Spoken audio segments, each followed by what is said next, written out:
প্রিয় শিক্ষার্থীরা, আসসালামু আলাইকুম। আজকে এখন আপনাদের মাঝে যে ক্লাসটা উপস্থাপন করব সেটা হলো সপ্তম শ্রেণী গণিত প্রথম অধ্যায়ের এখানে রয়েছে ভাগ প্রক্রিয়ায় কিভাবে বর্গমূল করতে হয়, সেই অঙ্কগুলো কিভাবে সমাধান করব সেটা নিয়ে আজকে ক্লাসটা উপস্থাপন করব। আমরা লিখব এখানে, কি লিখব বলেন তো? এখানে লেখার পর এখানে দেখেন 2304, এই পাশে আমরা এইভাবে একটা দাগ দেব, অর্থাৎ এই যে ডান পাশ থেকে, কোন পাশ থেকে? ডান পাশ থেকে আমরা এরকম জোড়া বাঁধবো। কি বাঁধবো? জোড়া। এই ডান পাশ থেকে একটা জোড়া বাঁধলাম, মানে দুইটা সংখ্যা নিয়ে বা দুইটা অঙ্ক নিয়ে একটা জোড়া করব। আবার এখানে আবার আরেকটা জোড়া করব, এখানে করব একটা। বুঝতে পারছেন? যদি কখনো কোনো অঙ্ক এরকম থাকে যেমন 4 5 3 2 1, এটার ক্ষেত্রেও আমরা ডান দিক থেকে এইভাবে জোড়া বাঁধবো। কোন দিক থেকে? ডান দিক থেকে দুইটা নেওয়া হলো, আবার ডান দিক থেকে দুইটা নেওয়া হবে, এরপরে লাস্টে একটা থাকে, এই একটা আলাদাই থাকবে স্পেশালি। তাহলে আমরা জোড়াটা বাঁধবো কোথা থেকে? বাম দিক থেকে নাকি ডান দিক থেকে? তার মানে এই পাশে ডান দিক থেকে দুইটা করে জোড়া বাঁধবো, এইভাবে দুইটা জোড়া বাঁধবো। এখানে স্পেশালি একটা থাকবে, আলাদা, সমস্যা নেই। আবার যদি এখানে আরেকটা থাকে তাহলে সেটা আমরা আরেকটা জোড়া বাইরে দিতাম। এখন যে কাজটা করব সেটা হলো, আমরা এখানে দেখতে পাচ্ছি প্রথম এখানে হলো 23, কত বলেন তো এটা? 23। এই 23 এর কাছাকাছি বর্গমূল হয় এমন কোন সংখ্যা আছে? 23 এর কাছাকাছি বর্গমূল হয় এমন সংখ্যা হলো, যেমন আমি যদি 2 এর উপরে স্কয়ার দেই তাহলে হবে 2 গুণন 2, 2 দুগুণে 4, এটা একটা বর্গমূল হবে। এটা হবে কি? বর্গমূল হবে। যদি আমি 3 এর উপরে স্কয়ার দেই তাহলে হবে 3 গুণন 3, তাহলে 3 3 কত বলেন তো? 9, এটা বর্গমূল হবে। যদি আমি 4 এর উপরে দেই তাহলে হবে কি? 4 এর উপরে স্কয়ার দেই, তার মানে হলো এটা বর্গমূল। 4 আছে 2 4, একটা 4 গুণন আরেকটা 4, 4 সেরা কত? 16, এটাও একটা বর্গমূল হয়। 4 এর পরে যদি আমি এখানে 5 নেই, 5, তাহলে 5 এর উপরে স্কয়ার দেই, স্কয়ার বর্গমূল মানে স্কয়ার দেব আমি। দেওয়ার পরে এখানে 5 আছে কয়টা বলেন তো? দুইটা, একটা 5 গুণন আরেকটা 5, তাহলে 5 5 কত? 25। তাহলে এখানে আছে আমার 23, 23 এর চেয়ে 25 কি বড় হয়ে গেল না? বড় হয়ে যাচ্ছে তো। তাহলে আমার কি করা যাবে না? এর উপরে যাওয়া যাবে না, এখানে যে সংখ্যাটা থাকবে তার উপরে যাওয়া যাবে না।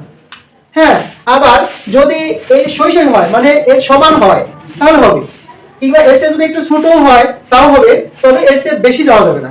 এবং বেশির মধ্যে হলো এটা কিন্তু বেশি হয়ে যায়, 25 বেশি হয়ে যায়। আবার 16 কিন্তু তার কাছাকাছি, এটাও কিন্তু হয়, এটা কিন্তু আবার 23 এর চেয়ে অনেক ছোট, 9 কিন্তু 23 এর চেয়ে অনেক ছোট, যেটা এটাও কিন্তু বর্গমূল করা যায়, কিন্তু 9টা 23 এর চেয়ে অনেক ছোট, আমি সেটা নিব না। আমার নিতে হবে 23 এর কাছাকাছি যেটা, অথবা 23 এর সমান যেটা, এটা আমি নিতে পারবো। এখন 23 এর সমান হলো 16, এর চেয়ে বড় 25 নেওয়া যাবে না, আবার 16 এর চেয়ে 9 অনেক ছোট, এটাও নেওয়া যাবে না। বুঝতে পারছি আপনাদেরকে? তাহলে সেই ক্ষেত্রে আমরা 23 এর বর্গমূল, কাছাকাছি বর্গমূল হলো 4, কাছাকাছি বর্গমূল কত?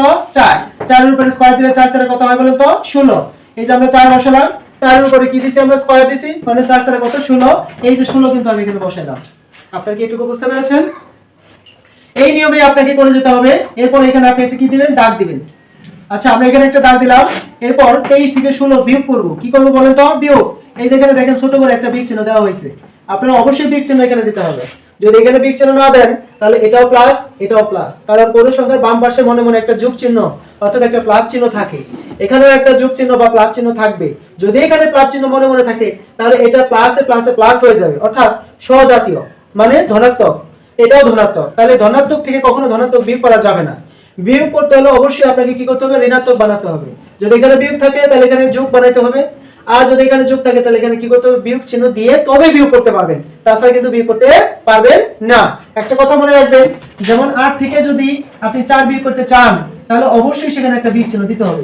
না হলে 8 থেকে যদি 4 আমি এমনি লিখি, আপনাকে যদি বলা হয় 8 থেকে 4 বিয়োগ করেন, কেন 8 থেকে 4 বিয়োগ করবেন? 8 এর সাথে তো 4 যোগ করা যায়। কেন যোগ করা যায়? কারণ এই 8 এর আগে মনে মনে একটা ধনাত্মক চিহ্ন আছে, এখানেও একটা ধনাত্মক চিহ্ন আছে, মনে মনে কোনো চিহ্ন দেওয়া না থাকলে সেখানে মনে মনে একটা ধনাত্মক চিহ্ন ধরে নিতে হয়। এখানেও একটা ধনাত্মক চিহ্ন আছে, এখানেও একটা ধনাত্মক চিহ্ন আছে, তাহলে প্লাসে প্লাসে প্লাস হয়ে যাবে। তাহলে এটাও সহজাতীয়, এটাও সহজাতীয়, একই জাতের। তাহলে একই জাতের জিনিস থেকে তো একটা থেকে আরেকটা বিয়োগ করা যায় না, সো এখানে দুটো যোগ হয়ে যাবে। আর বিয়োগ করতে হলে আপনাকে বিয়োগ চিহ্ন দিতে হবে। এই ঠিক এই জায়গায়ও 23 থেকে আমরা 16 বিয়োগ করব। বিয়োগ করলে আপনাকে এখানে একটা কি চিহ্ন দিতে হবে? বিয়োগ চিহ্ন দিতে হবে, মনে থাকবে আপনাদের। আর এই বিয়োগ চিহ্নটা দিবেন কোথায়? যেমন আপনি এখানে খেয়াল করেন, এখানে আমরা 16 লিখলাম, 16 আগে কখনো বিয়োগ চিহ্ন দিব না, এখানে দিব না, বিয়োগ চিহ্নটা দিব নিচের স্টেপে। এই দেখেন 16 হলো এই স্টেপে, আমরা বিয়োগ চিহ্ন দিব তার নিচের স্টেপে, এই স্টেপে আমরা বিয়োগ চিহ্ন দিব না। বুঝতে পারছি আপনাদেরকে? নিচের স্টেপে বিয়োগ চিহ্ন দিয়ে তারপর 23 থেকে 16 বাদ দিলে থাকবে কত? 7। কত থাকবে? 7। এবার এই যে এখানে যুগল, আমরা ইতিপূর্বে ভাগ অঙ্ক করেছি যে এখানে যা অবশিষ্ট থাকে ভাগশেষ, এখান থেকে একটা সংখ্যা এখানে কাটে নিয়ে আসতে হয়, কাটে নিয়ে এসে তারপর আবার ভাগ করতে হয়, তাই না? কিন্তু এই ভাগের সাহায্যে বর্গমূল করার নিয়মটা হলো আমাকে নিয়ে আসলে এই পুরো জোড়াটাই এখানে নিয়ে আসতে হবে, এখানে পুরো জোড়াটাই এখানে নিয়ে আসতে হবে। বুঝতে পেরেছেন? ওরা এই জোড়া যেটা থাকবে ওটা এখানে নিয়ে আসতে হবে, একটা সংখ্যা আমি কেটে নিয়ে আসতে পারবো না। বুঝতে পারছি আপনাদেরকে? পুরো দুইটাই এখানে নিয়ে আসবো। আনার পর এবার আমি যে কাজটা করব, এখানে দাগ দিব। দেখতে পাচ্ছেন? এই পাশে যে ভাগ চিহ্নটা দিয়েছিলাম, এই ভাগ চিহ্নটা এখন এই পাশে দিব। দেওয়ার পর এখন যে কাজটা করব সেটা হলো এই যে এখানে কত দেখতে পাচ্ছেন, এটা 4। এই 4 এর দ্বিগুণ করবেন, 4 এর দ্বিগুণ, 4 এর দ্বিগুণ 4, এখানে যে ভাগফলটা থাকবে এর দ্বিগুণ, এর দ্বিগুণ, এর দ্বিগুণ সমান, এর দ্বিগুণ সমান 4 গুণন 2 সমান হলো 4 দুগুণে কত? 8। কত? 8। আপনি 8 বসাবেন এই জায়গায়, কিন্তু এখানে একটা ঘর খালি রাখবেন। ঠিক দেখেন এখানে একটা ঘর খালি আছে, মানে এখানে ধরে একটা সংখ্যা বসানো যায়, এই জায়গায় ধরে একটা কি বসানো যায়? সংখ্যা বসানো যায়। এতটুকু জায়গা রেখে আমি এখানে বসালাম কি? 8। বুঝতে পেরেছেন? এবার যে কাজটা করব, এটা এ আর কোথায় পেলাম বলেন তো?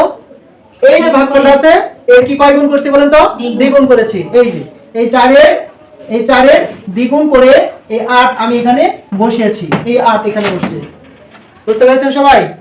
আচ্ছা, এবার এইখানে এমন একটা সংখ্যা বসাইতে হবে যে সংখ্যাটা আমি এখানে বসাবো ওই সংখ্যাটা আমার এখানেও বসাইতে হবে। বুঝতে পেরেছেন? আমি এই জায়গাটাতে যে সংখ্যা বসাবো আমি এই জায়গাটাতেও ওই একই সংখ্যা বসাবো, এবং এখানে এমন এক সংখ্যা বসাইতে হবে এই সংখ্যা দিয়ে আবার এই সংখ্যারে গুণ করলে যেন 704 হয়। এটা একটু চিন্তা করে বসাইতে হবে আপনাকে। এখন এখানে আমি বসাইতে পারি, যেমন আমি বসাইতে পারি, চিন্তা করি আমি এখানে কত বসাইলে এখানে যা বসাবো ওর সাথে এখানেও তাই বসাইতে হবে, এটাকে গুণ করলে যেন 704 হয়। যেমন আমি এখানে আছে, ধরেন এখানে খালি ঘর আছে, এখানে আমি 8 আছেই, এর সাথে যদি আমি 8 বসাই, এখানে 8 বসালে তাহলে এখানেও আমাকে 8 বসাইতে হবে। ওই 8 দ্বারা যদি একে গুণ করি, 8 8 64, 4 হাতে থাকে কত? 6, 8 8 64 আর 6 হলো কত? 70। তাহলে এখানে যদি 8 বসাই আমাকে এখানেও 8 বসাইতে হবে। এই 8 আর এই 8 এখানে যা বসাবো এখানেও ঠিক তাই। এইটা দ্বারা এবার এইটা দ্বারা এই 8 দ্বারা এই পুরো এখানে যা বসাবো এই 8 দ্বারা পুরো 88 কে গুণ করতে হবে। গুণ করার পর 704 এখানে বসবে, 704 বসিয়ে তারপর এখান থেকে কি করতে হবে? এটা বিয়োগ করতে হবে। বিয়োগ করতে হবে, এখানেও একই ভাবে একটা বিয়োগ চিহ্ন দিতে হবে। 704 থেকে 704 বিয়োগ করলে থাকবে কত? 0। এটা হলো এই সিস্টেমে আপনাকে কি করতে হবে? ভাগ করতে হবে। এবার আমরা লিখব সুতরাং নির্ণেয় বর্গমূল, নির্ণেয় বর্গমূল, নির্ণেয় বর্গমূল কত হবে বলেন তো? 48। কত? 48। আপনি এভাবে লিখতে পারেন যে সমান 23 অর্থাৎ 2304, এর উপরে বর্গমূলের চিহ্ন দিবেন, দিয়ে একে বর্গমূল করলে আপনার বের হবে কত? 48। কত বের হবে? 48। এটাই হলো উত্তর। এটা হলো কি উত্তর? 48। এখন অনেক স্টুডেন্ট আছেন যারা এটা ধরতে পারবেন না যে আমি এখানে কত বসাবো, এখানে কত বসাবো। এই আর কোথা থেকে আসলো? এই 4 এর দ্বিগুণ হইছে, কিন্তু এখানে এমন একটা সংখ্যা বসাইতে হবে, আবার ওই একই সংখ্যা এখানেও বসাইতে হবে।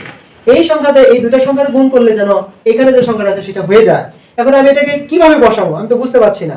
আপনি যে কাজটা করবেন সেটা হলো এই 8 এর সাথে এখানে এই জায়গায় 8 এর সাথে প্রয়োজনে প্রথমে আগে দেন, 8 এর সাথে 2 দেন, তাহলে এখানে 2 দিলে তো এখানেও 2 দিতে হবে, তাই দিতে হবে না? ওই 2 দিয়ে একে গুণ করেন, 2 দুগুণে 4, তারপর 8 দুগুণে কত? 16, মাত্র 164 হয়। এর হলো 704।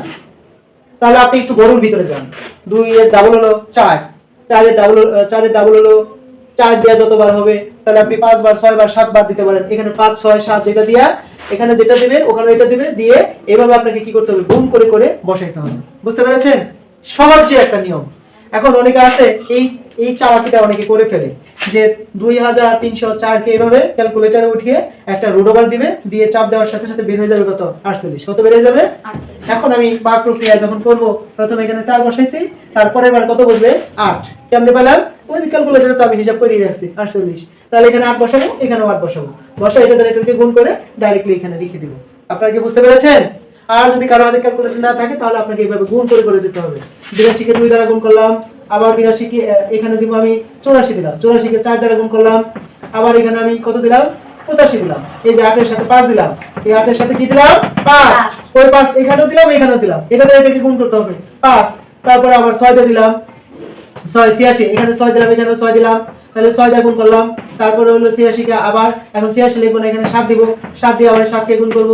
তারপরে হলো পরেরটা তাও মিলতেছে না, তাহলে এখানে কি দিব 8 দিব, এখানে 8 দিব, 8 দেওয়ার পর এই 8 এখানেও দিব, ওটাতে এটাকে গুণ করে হ্যাঁ দেখবো যে হুবহু আমার কি গেছে, মিলে গেছে। এইভাবে আপনাকে গুণ করে করে তারপর এখানে কি করতে হবে, বসাতে হবে। এটি হলো বেস্ট নিয়ম। এছাড়া যদি আপনি ক্যালকুলেটর টিপেন তাহলে তো আপনি পেয়ে যাবেন 48, তার মানে এখানে 4 এখানে বসেছে, পরেরটা এখানে কত বসবে 8, এখানেও ঠিক 8। আর এই আর কোথা থেকে আসলো জানি, এই ভাগফলের দ্বিগুণ এখানে আসবে। যদি এখানে ভাগফল 5 থাকতো তাহলে এখানে কত হতো বলেন তো 10, যদি এখানে ভাগফল 6 থাকতো তাহলে এখানে কত হতো 12, তারপরে আবার এখানে একটা সংখ্যা বসাইতে হতো, এখানে একটা সংখ্যা বসাইতে হতো, এটা দ্বারা আবার এগুলোকে গুণ করে এটা আপনাকে নামাতে হতো। আশা করি আপনারা বুঝতে পেরেছেন ভাগফলকে কিভাবে বর্গমূল করতে হবে। তো সবাইকে ধন্যবাদ জানিয়ে ক্লাসটা এখানে শেষ করতে চাচ্ছি। আল্লাহ হাফেজ।